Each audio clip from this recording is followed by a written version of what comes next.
얘들아, 역사 속에는 정말 흥미진진한 이야기들이 많지? 오늘은 명나라 시대의 엄청난 해적, 아니, 어쩌면 국가 건설가라고 불러야 할지도 모르는 임봉, 영어로는 리마홍이라는 사람의 필리핀 정복 시도에 대한 이야기를 해줄게. 상상만 해도 스케일이 다르지 않니? 자, 그럼 임봉, 그는 누구였고, 왜 필리핀을 공격하려 했을까? 그의 이야기는 우리에게 어떤 교훈을 줄까? 궁금하지 않아? 때는 바야흐로 16세기, 명나라가 슬슬 기울어갈 무렵이었어. 이때 임봉이라는 해적이 나타나 동아시아 바다를 주름잡기 시작했지. 임봉은 단순히 돈을 뜯어내는 해적이 아니었어. 그는 엄청난 수의 배와 병력을 거느리고 마치 제국을 건설하려는 야망을 가진 듯 했지. 그의 배는 단순히 해적선이라기엔 너무 컸고 그의 병사들은 훈련된 군인과 같았어. 임봉은 이미 상당한 세력을 구축하고 있었고 주변 국가들에게도 위협적인 존재였지. 임봉은 원래 중국 남부 해안에서 활약하던 해적이었어. 그는 명나라 조정의 강력한 해군을 피해 동남아시아 해역을 중심으로 활동 범위를 넓혔지. 그의 뛰어난 지략과 용맹함으로 그는 순식간에 해적들의 우두머리가 되었고 막대한 부와 권력을 손에 넣었어. 임봉은 단순한 해적이 아니라 일종의 해상 군벌이라고 할 수 있었지. 그러던 임봉의 눈에 들어온 곳이 바로 필리핀, 특히 스페인 식민지였던 루손 섬이었어. 당시 필리핀은 스페인의 지배를 받으며 스페인 함대가 막강한 힘을 자랑하고 있었지. 스페인은 신대륙에서 막대한 부를 긁어모아 동아시아 무역에도 적극적으로 참여하고 있었어. 필리핀은 스페인에게 중요한 교두보였고 동아시아 무역의 중심지 역할을 하고 있었지. 그런데 임봉, 이 형님은 겁도 없이 이 스페인 함대에 덤벼들 생각을 한 거야. 키읔키읔키읔 얼마나 배짱이 두둑했는지 상상이가. 임봉은 왜 필리핀을 공격하려 했을까? 정확한 이유는 여러 가지 설이 있지만 가장 유력한 것은 다음과 같아. 첫째, 부와 권력을 더 얻기 위해서였어. 필리핀은 당시 동아시아 무역의 중심지였고 엄청난 재물이 오가는 곳이었지. 임봉은 이곳을 점령하여 막대한 부를 획득하고 자신의 세력을 더욱 확장하려 했을 거야. 둘째, 스페인을 몰아내고 새로운 국가를 건설하려는 야심이 있었어.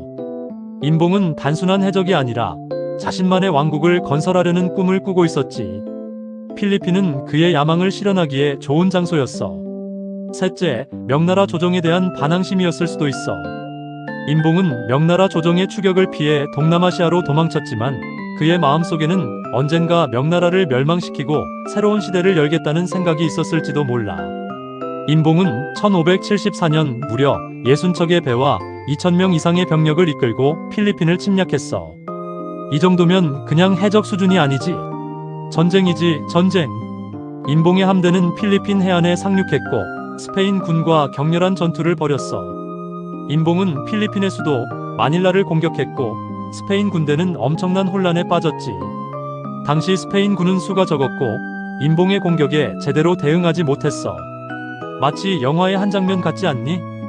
임봉은 기습작전을 통해 스페인 군을 무너뜨렸고 마닐라를 손쉽게 점령했지. 그의 병사들은 거침없이 도시로 진격했고 스페인 군은 속수무책으로 무너졌어. 임봉은 마닐라를 점령한 후 스페인 총독을 죽이고 도시를 약탈했어. 그리고는 자신만의 왕국을 건설하려는 야심을 드러냈지. 그는 필리핀을 장악하고 명나라와 대립하던 세력을 규합해서 새로운 나라를 만들려고 했어.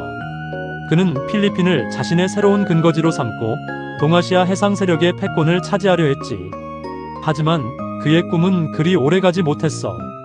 스페인 군은 가까스로 전열을 정비하고 임봉 군대의 반격을 시작했거든. 스페인 군은 증원을 요청했고 필리핀에 주둔하고 있던 스페인 군은 임봉에 맞서 결사항전을 다짐했지. 게다가 임봉의 병사들은 필리핀의 더운 날씨와 풍토병에 시달리면서 전력이 약화되었어. 임봉 군대는 보급에도 어려움을 겪었고 점점 더 궁지에 몰렸지. 임봉은 결국 마닐라에서 쫓겨나고 필리핀 북부로 도망가야 했지. 임봉은 필리핀 북부에 근거지를 마련하고 다시 한번 세력을 키우려고 했어. 그는 새로운 병력을 모집하고 군사훈련을 강화했지. 하지만 스페인군은 끈질기게 그를 추격했고 임봉은 결국 중국으로 도망갈 수밖에 없었지. 그의 필리핀 정복 시도는 실패로 끝났지만 그의 이야기는 오랫동안 사람들의 입에 오르내렸어. 임봉의 필리핀 침략은 여러 가지 면에서 흥미로운 사건이야. 첫째, 당시 스페인 제국의 강력함을 보여주는 동시에 식민지 지배의 허점을 드러냈지. 스페인은 신대륙에서 막대한 부를 얻었지만 동아시아에서는 아직 기반이 약했고 임봉과 같은 해적의 공격에 취약했어. 둘째, 임봉이라는 인물이 얼마나 대담하고 야심만만했는지를 보여주지. 그는 자신의 능력과 세력을 믿고 막강한 스페인 제국에 맞서 싸웠어. 셋째, 동아시아 해상 세력의 역학관계를 엿볼 수 있는 사건이기도 해. 임봉의 등장은 동아시아 해상 세력의 경쟁을 심화시켰고 이후에도 많은 해적과 군벌들이 등장하게 되는 계기가 되었어. 임봉은 비록 필리핀 정복에는 실패했지만 그의 도전은 우리에게 많은 것을 생각하게 해. 만약 임봉이 성공했다면 필리핀의 역사는 완전히 달라졌을지도 몰라. 스페인의 식민 지배는 사라지고 임봉의 새로운 왕국이 건설되었을지도 모르는 일이지. 상상만 해도 재밌지 않아? 자, 오늘 이야기는 여기까지야. 임봉, 그의 꿈은 실패했지만 그의 이야기는 우리에게 용기와 상상력을 선물해주는 것 같아. 그는 시대를 앞서간 모험가였고 우리에게 잊지 못할 역사의 한 페이지를 선사했지. 그의 이야기는 우리에게 끊임없이 도전하고 자신의 꿈을 향해 나아가라는 메시지를 전달하는 것 같아. 다음에 또 흥미로운 역사 이야기로 찾아올게. 안녕.